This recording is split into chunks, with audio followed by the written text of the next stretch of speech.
ladies and gentlemen, this is the 18Z GFS run for October 7th, and that is a hurricane predicted for October 7th. And I'm going to rant a little while warning you about the possibility of another landfalling hurricane in about a week. I would say 97% of the people who have totally politicized the disastrous and catastrophic effects of Hurricane Helene literally use their giant platforms to warn people about the coming storm. 0%. So if you've got a giant platform and 99% of the time you talk politics, you know a giant storm is coming to your area or to somebody's area in the United States of America, why not warn people? Anywho, but yeah, well, let's be realistic. It's like an advent calendar of doom leading up to the election. Will we even make it? Will Civil War break out? Will World War III break out? And 965 millibar is not a number Florida wants to see. And if you don't get into the warning people part and you just like the conspiracy, you can be like, oh my God, the deep state's going to hit Mar-a-Lago. But I would guess the odds of that are low. But watch this little dippity-doo move. There you go. So this would be its position on October 9th. So we're definitely going to track this thing every step of the way, just like we did for Helene. And tomorrow, the 2nd, is our second eclipse in the last 2 weeks. I'm sorry, I just got in from out of town, and when the sun acts weird, Earth weather acts weird, and people lose their minds, and I'm definitely acting strange. We just had a X-class flare. It was like a 7.15, I think, which is a pretty big one. And it looks like it might have some Earth-directed components. Though, let's wait till all the facts are written on calling that shit. Although, if you want to call it now, that's fine. All right, so we've already got naked to the visible eye. I said those words wrong.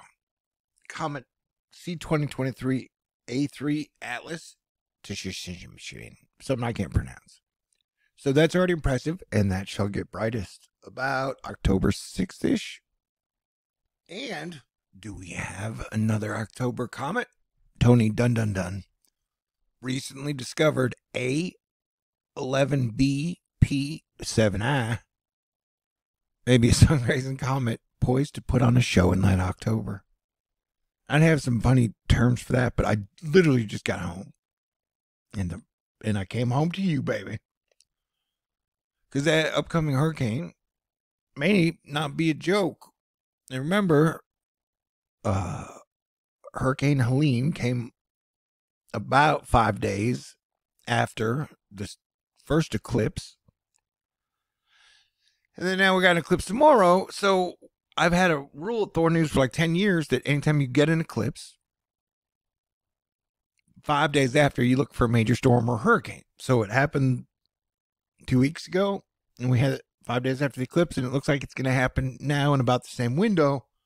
So yeah, absolutely. Red alert and red alert all through October. It's going to be spooky season filled with October surprises. Oh yeah, and that reminds me.